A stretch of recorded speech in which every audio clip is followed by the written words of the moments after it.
પાલનપુરની civil હોસ્પિટલમાં ભર ઉનાળે પાણીની રેલમછેલ, પાઇપ લીકેજ થતા હજારો લીટર પાણી વેડફાયું। હોસ્પિટલની છત પરથી ધોધમાર પાણી પડી રહ્યું છે, જાણે ચોમાસાના મુશળધાર વરસાદ બાદ છત ટપકતી રહી હોય એવા દ્રશ્યો જોવા મળ્યા। બનાસકાંઠાના પાલનપુરની સિવિલ હોસ્પિટલમાં પાણીની રેલમછેલના દ્રશ્યો છે। પાણીની પાઇપ લીક થતા હજારો લીટર પાણી વેડફાયું। મુખ્ય ગેટ પર જ પાણી લીકેજ થતા બહાર સુધી પાણી પહોંચી ગયું। અચાનક જ પાણીની પાઇપલાઇન લીકેજ થતા પાણીની રેલમછેલ થઈ ગઈ। બીજી તરફ સિવિલ હોસ્પિટલના કર્મચારીઓ પાણીની પાઇપને રોકવાના પ્રયાસ શરૂ કરી ચૂક્યા। દ્રશ્યોમાં જોઈ શકાય છે કે હોસ્પિટલની છતમાંથી પાણી ટપકી રહ્યું છે અને કર્મચારીઓ પાણીને રોકવાના પ્રયાસ કરી રહ્યા છે। હોસ્પિટલ તંત્રની બેદરકારીને કારણે હજારો લીટર પાણીનો વેડફાટ થતો પણ જોવા મળ્યો। વડોદરા એસએસજી હોસ્પિટલના સ્ટાફ બન્યો આળસુ। મોંઘી દાટ દવાના બોક્સ તો ઉપરના માળેથી ફેંક્યા। કર્મીઓએ બોટલો અને દવાના બોક્સ સીડી પરથી ફેંક્યા। રાજ્ય સરકાર દ્વારા ગરીબોને સારી સારવાર મળે અને સારી દવાઓ મળે તે માટે કરોડો રૂપિયા ખર્ચ કરવામાં આવે છે, પરંતુ સરકારી હોસ્પિટલમાં ગરીબ દર્દીઓ માટે આવતી દવાઓની તંત્રના વહીવટકર્તાઓ કે વિવિધ કામગીરી માટે કામ કરતા ઇજારેદારોની કોઈ કિંમત જ નથી। વડોદરાની સયાજી હોસ્પિટલમાં આવા જ એક ઇજારેદારના માણસો દ્વારા સરકારમાંથી સયાજી હોસ્પિટલના આવેલી દવાઓ માટે કેવી બેદરકારી રાખે છે તે કેમેરામાં કેદ થઈ। ગુજરાત સરકાર દ્વારા આપવામાં આવતી દવાઓ, ઇન્જેક્શન અને દર્દીને ચઢાવવામાં આવતી બોટલ સયાજી હોસ્પિટલ ખાતે મેડિકલ સ્ટોરમાં મૂકવામાં આવે છે અને ત્યારબાદ અલગ અલગ વોર્ડમાં મોકલવામાં આવે છે। ત્યારે આજે સયાજી હોસ્પિટલના મેડિકલ સ્ટોરમાંથી એજન્સીના કર્મચારીઓ દ્વારા પહેલા માળેથી દવાઓ ભરેલા બોક્સ નીચે ફેંકાતા દ્રશ્યો કેમેરામાં કેદ થયા। કેટલાક બોક્સ ફાટી જતા બોટલો સહિતની દવાઓ વેરણચીરણ થઈ ગઈ। આ અંગે હાજર સુપરવાઇઝરને સવાલો કરતા તે સ્થળેથી ભાગી છૂટ્યા। જ્યારે કર્મચારીઓને કારણ પૂછવામાં આવ્યું ત્યારે દવાઓ ભારે હોવાથી ન ઉચકાય તો બોક્સ ફેંકવા પડે, લિફ્ટ મુકાવી દો તો નીચે નહીં ફેંકીએ તેવો જવાબ આપવામાં આવ્યો। સુરતમાં પોલીસે આરોપીઓનું જાહેરમાં સરઘસ કાઢ્યું। 2 લાખની માંગ હતી ખંડણી। ખંડણીખોરનું જાહેરમાં સરઘસ કાઢીને પોલીસે પાઠ ભણાવ્યો। સુરતના ઉધનામાં હાથમાં બિયર લઈ જાહેરમાં યુવકને માર મારી રૂપિયા 2 લાખની ખંડણી માંગનાર આરોપીઓને પોલીસે શાન ઠેકાણે પાડી દીધી। સ્કોર્પિયો કાર લઈ જાહેરમાં ગુંડાગીરી કરી આતંક ફેલાવનારને પોલીસે બરાબરનો પાઠ ભણાવ્યો। આરોપીઓએ પોતાના જ મિત્રને માર મારી રૂપિયા 2 લાખની ખંડણી માંગી હતી। અગાઉ હત્યાના કેસમાં ફરિયાદીને ધમકી આપવાના ગુનામાં આરોપી જેલવાસમાં હતો। જેલવાસ દરમિયાન મિત્ર પપ્પુ મળવા ન આવતા તેના ઘરે જઈ હોબાળો કર્યો। એટલું જ નહીં, પોતાના અન્ય 5 સાગરીતો સાથે મળી યુવકને માર મારી ખંડણી માંગી હતી। લાજપોર જેલમાં મળવા કેમ નથી આવ્યો, મારે 2 લાખ ખર્ચ થયો છે તેમ કહીને ધમકી આપી। વાયરલ વિડીયો બાદ પોલીસે 4 આરોપીઓની ધરપકડ કરી સરઘસ કાઢી પાઠ ભણાવ્યો હતો। જૂનાગઢમાં સ્વામીને માર મારવાની ઘટનામાં જમીન વિવાદ આવ્યો સામે। જૂનાગઢના જાલણસર ગામે આવેલ ધામ ગુરુકુળના સંચાલક સ્વામી વિજય પ્રકાશ દાસને 5 થી વધુ ઈસમોએ ઢોર માર મારી વિડીયો વાયરલ કર્યો। જો કે હાલ આ બનાવમાં જમીન પ્રકરણ સામે આવ્યું છે। સરકારના સ્કૂલ પ્રોજેક્ટને સાકાર કરવા ગાંધીનગર પાસે જમીન રખાઈ હતી, જેમાં જયસ્મીન માઢક અને જય મોલિયા નામના 2 શખ્સોએ કોઈ મહિલાના નામની જમીનને પોતાની જમીન બતાવી 50,51,000 જેટલી રકમની ઉચાપત કરી હતી। વધુ પૈસાની ઉઘરાણી કરાતા ગુરુકુળના સંચાલક સ્વામી વિજય પ્રકાશ દાસે રકમ આપવાની ના પાડતા આ શખ્સોએ ઉચાપત કરેલી રકમ પાછી આપવાની ના પાડે એ માટે સ્વામી વિજય પ્રકાશ દાસ પર ખૂની હુમલો કર્યો હતો, જેની સ્વામી વિજય પ્રકાશ દાસે પોલીસ ફરિયાદ નોંધાવતા સમગ્ર મામલે પોલીસ ફરિયાદ હાથ ધરી છે। મહેસાણા સિટી બસને લઈને ફરી એક વખત વિવાદ સર્જાયો છે। વિપક્ષનો આરોપ છે કે જીપીએસ સિસ્ટમ બંધ છે તો બસના ડિસ્પ્લે બોર્ડ પણ બંધ હાલતમાં છે। પાલિકામાં વિપક્ષ નેતા કમલેશ સુતરિયાનું કહેવું છે કે શહેરમાં હાલ 5 સિટી બસ બંધ હાલતમાં છે। કેટલીક બસમાં ટાયર જ નથી તો સેવા કેવી રીતે ચાલતી હશે। વિપક્ષનો આરોપ છે કે એજન્સીએ પાલિકાની શરતો ભંગ કરી છે। બસમાં જીપીએસ ટ્રેકિંગ સિસ્ટમ બંધ છે, ડિસ્પ્લે બોર્ડ બંધ હાલતમાં છે। આ સહિત 7 જેટલી શરતોનો ભંગ થયો છે। વિપક્ષ નેતાએ ચીમકી ઉચ્ચારી છે કે જો તપાસ કરી પગલાં નહીં લેવાય તો હાઈકોર્ટમાં અરજી કરવી પડશે। આ તરફ પાલિકા ચીફ ઓફિસર સબ સલામતના દાવા પોકારી રહ્યા છે। તેમનું કહેવું છે કે છેલ્લા 2 થી 3 મહિનામાં કેટલીક ફરિયાદો મળી હતી, જેને લઈ એજન્સીને પેનલ્ટી ફટકારવામાં આવી હતી। ઉપરાંત ઇજારેદારોને બોલાવી ટકોર પણ કરવામાં આવી છે। જોકે સવાલ તો એ પણ છે કે જો એજન્સી સિટી બસ ચલાવી નથી શકતી પછી કેમ બદલવામાં નથી આવતી। સમસ્યા જે પણ હોય, મુશ્કેલી તો આખરે મહેસાણાની જનતાને પડી રહી છે। ગુજરાતમાં લોકસભાની ચૂંટણીના પરિણામની તૈયારીઓને આખરી ઓપ। દેશભરના લોકો 4 જૂનની રાહ જોઈ રહ્યા છે। લોકસભા ચૂંટણીના પરિણામ માટે તંત્ર સજ્જ છે। તૈયારીઓને આખરી ઓપ આપી દેવાયો છે। ત્યારે અમદાવાદમાં મતગણતરી માટે તૈયારીઓને આખરી ઓપ અપાયો। ગુજરાત કોલેજ, એલડી એન્જિનિયરિંગ કોલેજમાં તૈયારી કરાઈ। બંને સેન્ટર પર પોલીસ બંદોબસ્ત ગોઠવાયો। ગેટ પર મેટલ ડિટેક્ટર મુકાયા। ગેટથી સ્ટ્રોંગ રૂમ સુધી ચાપતો બંદોબસ્ત કરાયો। અમદાવાદ પૂર્વ બેઠકની ગણતરી એલડી એન્જિનિયરિંગ કોલેજમાં તો અમદાવાદ પશ્ચિમ બેઠકની ગણતરી ગુજરાત કોલેજના મતગણતરી કેન્દ્રમાં થશે। આ તરફ વલસાડ ડાંગ લોકસભા બેઠકની ચૂંટણીની મતગણતરીની તૈયારીઓને આખરે ઓપ અપાયો. વલસાડ ડાંગ લોકસભા બેઠક પર કુલ 24 રાઉન્ડમાં મતગણતરી હાથ ધરવામાં આવશે. પ્રત્યેક રાઉન્ડમાં 14 ટેબલની વ્યવસ્થા કરવામાં આવી છે. સરકારી એન્જિનિયરિંગ કોલેજમાં મતગણતરી હાથ ધરાશે. મતગણતરી મથક પર 3 લેયરમાં સુરક્ષા બંદોબસ્ત ગોઠવવામાં આવ્યો છે. ગરમીના કારણે મતગણતરી કેન્દ્ર પર પાણી સહિતની જરૂરી સુવિધાઓ અને એમ્બ્યુલન્સની પણ વ્યવસ્થા કરવામાં આવી છે. વલસાડ જિલ્લા કલેક્ટરે મતગણતરી પ્રક્રિયાની તૈયારીઓની સમીક્ષા કરી. મતગણતરી પ્રક્રિયા સામાન્ય લોકો પણ લાઈવ નિહાળી શકે તે માટે પણ તંત્ર દ્વારા વિશેષ વ્યવસ્થા કરવામાં આવી છે. ભાવનગરમાં ભગવાન જગન્નાથજીની રથયાત્રાને લઈને તૈયારીઓનો ધમધમાટ શરૂ. ભગવાન જગન્નાથજીની રથયાત્રાને લઈને તપાસનો ધમધમાટ શરૂ થઈ ગયો છે. નાથની શહેરમાં પધરામણી કરવા ભાવનગરમાં આજે સાધુ સંતો અને રાજકીય આગેવાનોની ઉપસ્થિતિ રહી. ધ્વજારોહણ અને રથયાત્રા કાર્યાલય ઉદ્ઘાટન સાથે રથયાત્રાની તૈયારીઓને વેગ અપાયો. ભાવનગર શહેરના પરિમલ ચોક વિસ્તારમાં રથયાત્રા કાર્યાલયને સાધુ સંતોના હસ્તે ખુલ્લું મૂકવામાં આવ્યું. ભાવનગરમાં ભગવાન જગન્નાથજીની 17 કિલોમીટર લાંબી 39મી રથયાત્રા આગામી 7મી જુલાઈના રોજ નીકળવાની છે. ત્યારે સાધુ સંતો અને રાજકીય આગેવાનોની ઉપસ્થિતિ, ધ્વજારોહણ અને રથયાત્રા કાર્યાલય ઉદ્ઘાટનની સાથે રથયાત્રાની તૈયારીઓને પણ વેગ આપવામાં આવ્યો. આ પ્રસંગે સ્વયંસેવકો પણ તૈયારીમાં લાગી ગયા. આગામી દિવસોમાં ભાવેણાના માર્ગ પર આકર્ષણ હોર્ડિંગ્સ અને ધજા પતાકાઓ લગાવવાની કામગીરી પૂરજોશમાં શરૂ કરવામાં આવશે. સુરતમાંથી ડ્રગ્સ ગાંજો ઝડપાયો. ડાર્ક વેબ ઓનલાઈનથી ચાલતો નશાનો કારોબાર. ગુજરાત જાણે નશાનું ગુજરાત બની ગયું હોય તેવું લાગી રહ્યું છે. હવે સુરતથી ડ્રગ્સ અને ગાંજો ઝડપાયો છે. 40 લાખથી વધુની કિંમતનું LSD ડ્રગ્સ હાઇબ્રિડ ગાંજો પકડાયો છે. પહેલી વખત ડાર્ક વે ઓનલાઈનથી ચાલતા નશાના કારોબારનો પર્દાફાશ થયો છે. પહેલી વખત LSD ડ્રગ્સનો જથ્થો પકડાયો છે. ડ્રગ્સની સાથે હાઇબ્રિડ ગાંજાનો જથ્થો પણ મળ્યો છે. ઓનલાઈન ડાર્ક વેબથી મંગાવવામાં આવતું હતું ડ્રગ્સ. અડાજણ વિસ્તારમાં આવેલ કૃષ્ણકુંજ સોસાયટીના એક મકાનમાંથી ઝડપી પાડ્યો ડ્રગ્સ અને ગાંજાનો જથ્થો. ડ્રગ્સના કારોબાર સાથે સંકળાયેલા આરોપી ફરાર છે.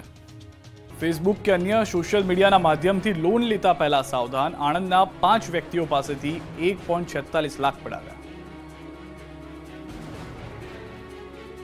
ફેસબુક કે અન્ય સોશિયલ મીડિયાના માધ્યમમાં લોનની ભ્રામક જાહેરાતમાં ન આવતા મોગરીમાં રહેતા 2 ભેજાબાજ મિત્રોએ પોતાના 4 સાગરીતોની મદદથી 5 વ્યક્તિઓ સાથે કુલ રૂપિયા 1.46 લાખનું સાયબર ફ્રોડ આચર્યું છે. આ ગેંગ ફેસબુકમાં ખોટા નામથી એકાઉન્ટ બનાવી તેમાં લોન મેળવવા માટેની ભ્રમિત જાહેરાત પોસ્ટ કરી લોન આપવાના બહાને લોકો પાસેથી નાણાં પડાવતા હતા. આ અંગે વિદ્યાનગર પોલીસે છેતરપિંડીનો ગુનો નોંધી તપાસ હાથ ધરી છે. આણંદ તાલુકાના મોગરી ગામમાં આવેલા સહકાર સોસાયટીમાં રહેતા વિશાલભાઈ મહીજીભાઈ વણકર અને હર્ષિત અશોકભાઈ સોલંકી ખોટા નામે ફેસબુકમાં એકાઉન્ટ બનાવી તેમાં લોન મેળવવા માટેની ભ્રમિત જાહેરાત પોસ્ટ કરી લોન આપવાના બહાને લોકો પાસેથી નાણાં પડાવી સાયબર ફ્રોડ આચરતા હોવાની બાતમી વિદ્યાનગર પોલીસને મળી હતી.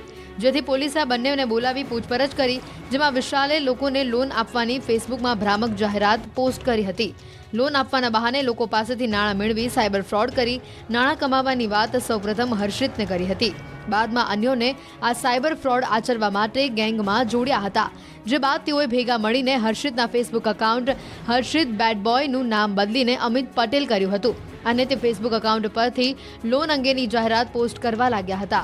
લોન આપવાની જાહેરાતો થકી જુદા જુદા બેંક એકાઉન્ટના UPI QR કોડ મોકલી લોગિન કરાવી નાણાં મેળવી લોન મેળવવા માટે સિબિલ સ્કોર ઓછો પડે છે તેવી ખોટી વાતો કરી સિબિલ સ્કોર ઓછો હોય તો પણ લોન મેળવવા માટે અમુક રૂપિયા ભરવાની, લોન મળી જશે તેવી લોભામણી વાતો કરીને લોકો પાસે નાણાં ભરાવી રૂપિયા 1.46 લાખ પડાવી લીધા. અંકલેશ્વરથી સમાચાર. નહેરમાં બાળકોની જોખમી છલાંગ. નહેરમાં જીવના જોખમે નાતા નજરે પડ્યા બાળકો. નહેરમાં નાહી રહેલા બાળકોનો વિડીયો વાયરલ થયો છે. અંકલેશ્વર નજીકથી નહેરમાં નજરે પડ્યા છે આ બાળકો.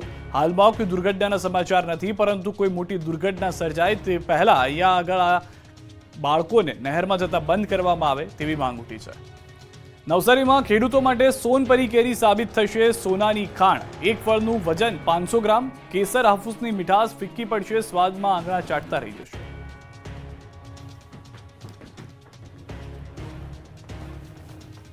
કેસર અને હાફૂસ કેરી વાતાવરણ સામે ટકી ન શકી એવી નબળી સ્થિતિ બની રહી છે. ત્યારે તેની સામે નવસારી કૃષિ યુનિવર્સિટી દ્વારા સંશોધન થકી વિકસાવેલી સોનપરી વાતાવરણ સામે તેની ટકાઉ શક્તિ અને મીઠાશને કારણે ખેડૂતોની વાડીઓમાં સ્થાન પામી રહી છે.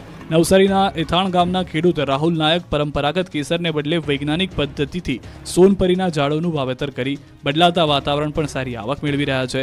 નવસારી કૃષિ યુનિવર્સિટી દ્વારા સંશોધન થકી 500 ગ્રામ જેટલું વજન ધરાવતી સોનપરી નામની કેરી પકાવવામાં આવી રહી છે અને આ કેરીની ડિમાન્ડ એટલી વધારે છે કે તેની ખરીદવા માટે પ્રી ઓર્ડર આપવા પડે છે. આ વર્ષે હીટવેવ અને બદલાતા વાતાવરણને લીધે પરંપરાગત કેસર અને હાફૂસ કેરીને મોટું નુકસાન થયું છે. ત્યારે તેની સામે નવસારી કૃષિ યુનિવર્સિટી દ્વારા સંશોધન થકી વિકસાવેલી સોનપરી કેરી વાતાવરણ સામે તેની ટકાઉ શક્તિ અને મીઠાશને કારણે ખેડૂતોની વાડીઓમાં સ્થાન પામી રહી છે. સોનપરીની મીઠાશ સામે હાફૂસ અને કેસર પણ ફીકી પડતા રાહુલભાઈએ પોતાની વાડીમાં પણ ધીરે ધીરે સોનપરીના ઝાડો વધારતા ગયા છે. બજારમાં સોનપરીના ભાવ પણ પ્રતિ મણ 3,000 થી 5,000 રૂપિયાથી વધુ મળી રહ્યા છે. જામનગરની શોભા વધારતા લાખોટા તળાવનો ઇતિહાસ ભૂસી નાખવા તંત્રની કવાયત.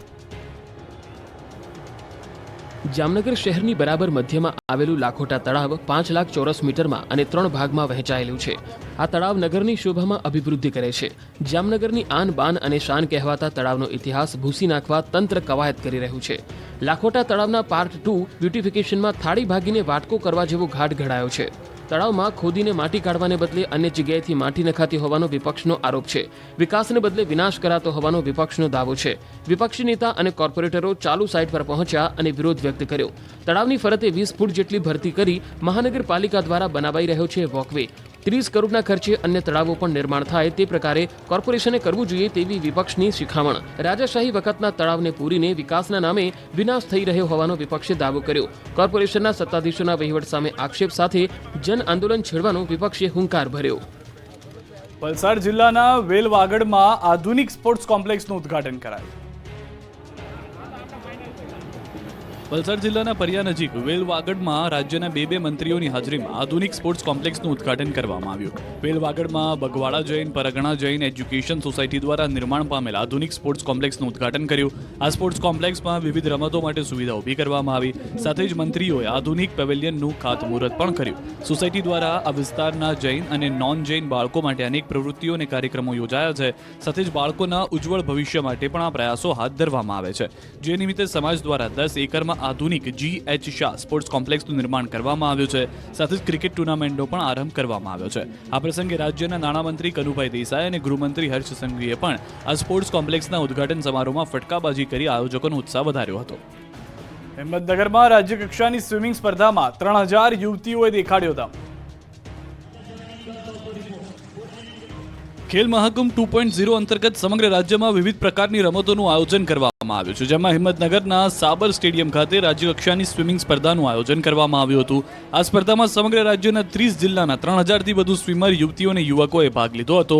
અંડર 14, અંડર 17 અને ઓપન ગ્રુપના સ્પર્ધકોએ ભાગ લીધો.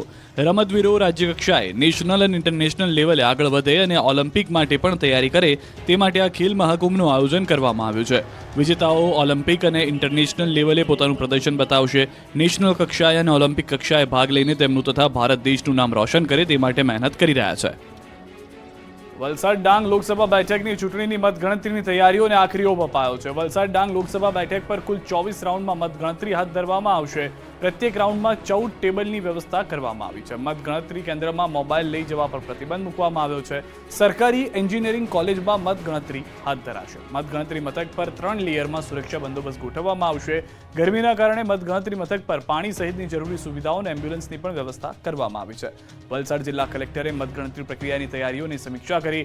મતગણતરી પ્રક્રિયા સામાન્ય લોકો પણ લાઈવ નિહાળી શકે તે માટે પણ તંત્ર દ્વારા વિશેષ વ્યવસ્થા કરવામાં આવી છે.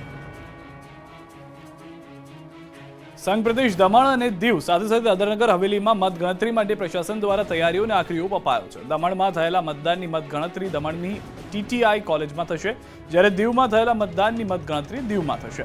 સાથે જ દાદરાનગર હવેલીની મતગણતરી સેલવાસની કરાડ કોલેજમાં હાથ ધરવામાં આવશે. દમણ દીવ લોકસભા બેઠકની મતગણતરી 12 ટેબલમાં 9 રાઉન્ડમાં પૂરી થઈ જશે, જ્યારે દીવ મતગણતરી પ્રક્રિયા કેન્દ્ર પર 10 ટેબલ પર કુલ 5 રાઉન્ડમાં જ પૂર્ણ થશે, જ્યારે દાદરાનગર હવેલી લોકસભા બેઠકની મતગણતરી માટે કુલ 14 ટેબલ પર 23 રાઉન્ડમાં મતગણતરી પૂર્ણ થશે. મતગણતરી શાંતિપૂર્ણ માહોલમાં પૂરી થાય તે માટે 3 લેયરમાં ચુસ્ત સુરક્ષા બંદોબસ્ત ગોઠવવામાં આવ્યો છે.